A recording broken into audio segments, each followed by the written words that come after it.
بسم اللہ الرحمن الرحیم. بسم اللہ الرحمن الرحیم. آج جو ہے ہم حرکات کا بیان کا جو ہے سبق پڑھیں گے.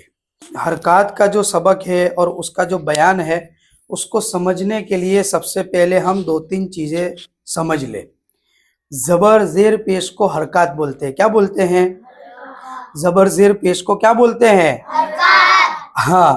اور جس حرف پر یہ زبر زیر پیش آوے اس کو متحرک حرف بولتے ہیں. کیا؟ متحرک حرف. جیسے مثال کے طور پر یہ لام ہے، لام کے اوپر زبر لگا ہے تو لام متحرک. کیا بولیں گے؟ لام متحرک. اور یہ جو ہے یہ زبر، یہ زیر اور یہ پیش، ان تینوں کا نام ہے حرکات. کیا؟ اور ایک ہو تو حرکت، ایک ہو تو اور تینوں مجموعے کا نام کیا ہوتا ہے؟ حرکات. تینوں کا نام حرکات، بہو وچن. اور ایک ہو تو حرکت. اب جیسے یہ لام کے اوپر زبر آیا تو لام متحرک ہو جائے گا. لام کیا ہو جائے گا؟ اور جیسے میم کے اوپر میں نے زیر لگایا تو میم متحرک. کیا؟ نون کے اوپر پیش لگایا تو نون.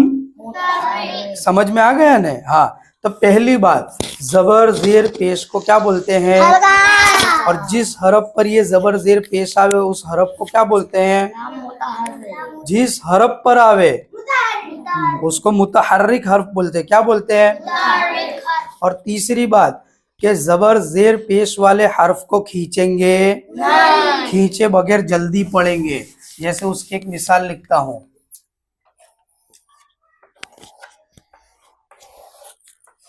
یہ میں نے لکھا ہے یہ کیا لکھا ہے؟ اب کھینچتے کیسے بچے؟ جیسے یہ پہلا حرف واو ہے، اب اس کو کسی نے کھینچا تو یہ غلط. کسی نے دوسرا حرف کھینچا تو یہ بھی غلط. کسی نے تیسرے حرف کو کھینچا تو یہ بھی غلط. ہمیں تینوں میں سے کسی بھی حرف کو کھینچنا پڑیں گے. ایک بھی حرف کھینچیں گے تو میں نے تین باتیں سمجھائی. پہلی، زبر زیر پیش کو کیا بولتے ہیں؟ بولو. دوسری بات، جس حرف پر زبر زیر پیش آوے اس حرف کو کیا بولتے ہیں؟ اور تیسرا، زبر زیر پیش والے حرف کو جلدی پڑھیں گے، کھینچیں گے. دوسری مثال لکھتا ہوں.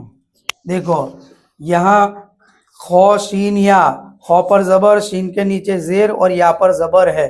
اب یہاں پڑھے گا کوئی، اگر کوئی خشیہ تو یہ بھی غلط، خشیہ یہ بھی غلط، خشیہ یہ بھی غلط. تینوں میں سے کوئی بھی حرف کھینچنا. خشیہ کیسے پڑھو گے؟ تیسری مثال لکھتا ہوں. یہ میں نے تینوں پر پیش لگائے ہیں. اب کوئی پڑھے رسولو تو یہ بھی غلط، رسولو یہ بھی غلط، رسولو یہ بھی غلط. تینوں کو کیسے پڑھیں گے؟ ماشاءاللہ ایسے پڑھیں گے. کوئی بھی حرف کھینچیں گے؟ ہاں. اب ایک اور چوتھی چیز حرکات کے بیان میں ہمیں یاد رکھنی ہے کہ زبر زیر پیش جو ہے کلمے کی شروع، درمیان اور آخر میں سب جگہ آتا ہے. کلمے کے شروع، درمیان اور آخر میں سب جگہ آتا ہے. سمجھ میں آ گیا نا؟ جیسے یہ ایک مثال ہے تو یہ کلمہ ہے پورا، یہ کلمہ، یہ کلمے کے شروع میں زبر آیا، بیچ میں بھی یہ زبر آیا اور آخر میں بھی زبر آیا. اسی طرح زیر اور پیش ہے کہ بھئی اگر اس کو ہٹا دے تو یہ کلمے کے بیچ میں زیر، کلمے کے آخر میں یہ پیش، اس طرح آتا ہے. سمجھ میں آ گیا؟ حرکات کے بیان میں کتنی چیزیں یاد رکھنی ہے؟ کون کون سی؟ نمبر 1، حرکات. زبر زیر پیش کو کیا بولتے ہیں؟ حرکات.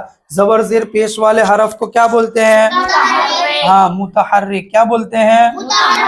اور نمبر 3، زبر زیر پیش والے حرف کو جلدی پڑھیں گے، تھوڑا بھی کھینچیں گے. اور چوتھی چیز کیا؟ زبر زیر پیش جو ہے کلمے کے شروع، درمیان اور آخر میں سب جگہ آتا ہے. اتنی بات سمجھ میں آ گئی؟ مفتی صاحب کے یوٹیوب چینلز کو سبسکرائب کیجئے اور ان کے تازہ بیانات کے ذریعے اپنے علمی، اصلاحی اور فکری آبیاری کرتے رہیے.